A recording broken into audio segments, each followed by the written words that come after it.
Agirc Arrco? Les petites retraites en danger? Les négociations s'intensifient. La dernière réforme de retraite a mis en lumière les petites retraites. Pour améliorer leur pouvoir d'achat, le minimum contributif devait être revu et relevé en conséquence.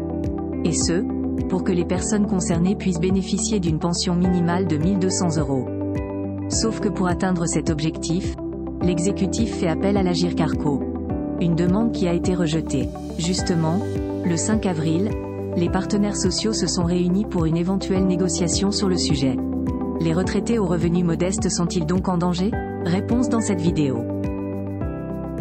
Soutien aux petites retraites, historique. Il convient de rappeler qu'Olivier Dussopt, l'ancien ministre du Travail, a annoncé vouloir piocher dans les réserves du régime des salariés privés pour assurer le financement des petites retraites et d'augmenter le niveau de ces dernières. Une menace qu'il a lancée en mois d'octobre 2023. Concrètement, la somme demandée s'élèverait à 1,2 milliard d'euros par an. Il a d'ailleurs parlé du report de l'âge légal du départ à la retraite de 62 à 65 ans comme argument. Selon lui, cela rapporterait plusieurs milliards d'euros supplémentaires à l'Agirc Arrco jusqu'en 2037.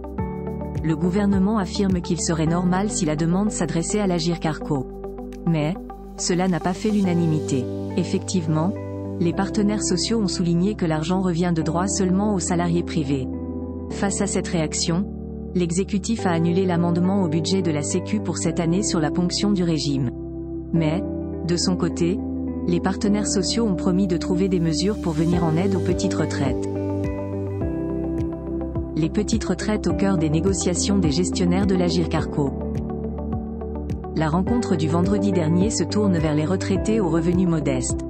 Pour réfléchir à la situation, les partenaires sociaux ont instauré un groupe de travail. Pour l'instant, rien ne se concrétise puisqu'ils sont encore dans une phase d'analyse.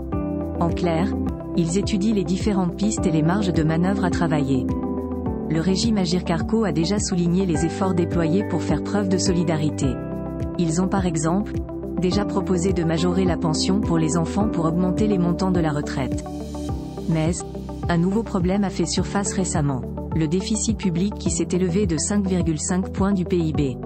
Une situation à laquelle l'État doit réagir. Cela pourrait de nouveau remettre le sujet de la déduction des excédents de l'Agirc Arrco sur le tapis, puisque tous les feux sont verts. La preuve, ce dernier dispose de près de 80 milliards d'euros de réserves. Un excellent résultat qui a déjà un impact positif sur l'économie du pays. Ce qui signifie, selon certains professionnels, l'opération envisagée n'aura aucun effet sur le déficit public. En somme, les partenaires sociaux ont déjà travaillé sur les moyens de financer le minimum contributif. Et ils devront se réunir à nouveau en juin.